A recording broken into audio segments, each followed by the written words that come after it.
Hello guys, आइए जान लेते हैं महाकल्पपुराजीवी के बारे में।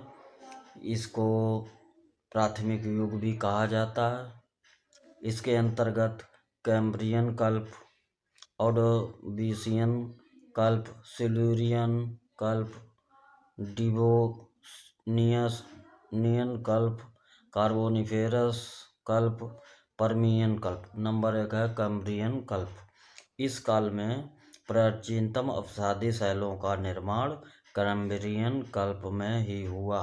भारत में विंध्य पर्वतक्रम का निर्माण इसी कल्प में हुआ था। इसके बाद आता है ऑर्डोविशियन कल्प। इस कल्प में वनस्पतियों का विस्तार हुआ तथा समुद्र में रहने वाले जीवों की भी उत्पत्ति हुई, जबकि स्थल भाग अभी भी जीवाश्म से खाली था। इसके बाद आता है सिल्यूरियन कल्प। इस कल्प में सभी महाद्वीप पृथ्वी की कैलिडोनियन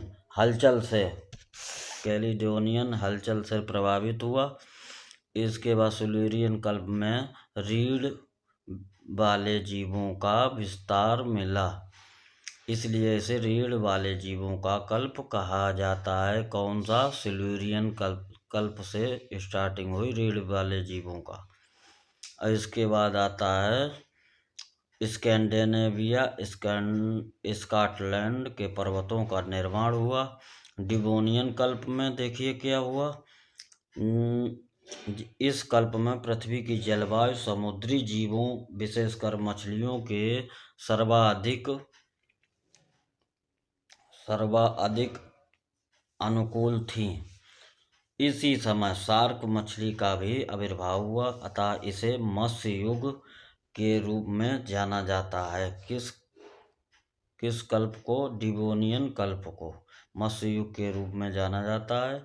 इसी समय उभयचर जीवों का उदय हुआ।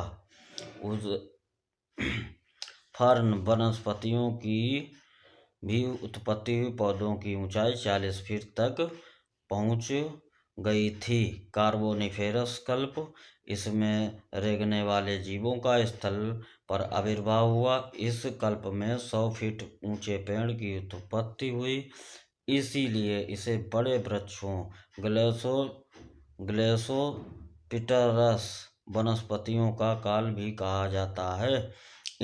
इस समय बने भ्रंशों में पेड़ों के दाब जाने से गोंडवाना क्रम की चट्टानों का उदय हुआ, जिनमें कोयले के व्यापक निक्षेप पाए जाते हैं। इसे जीवों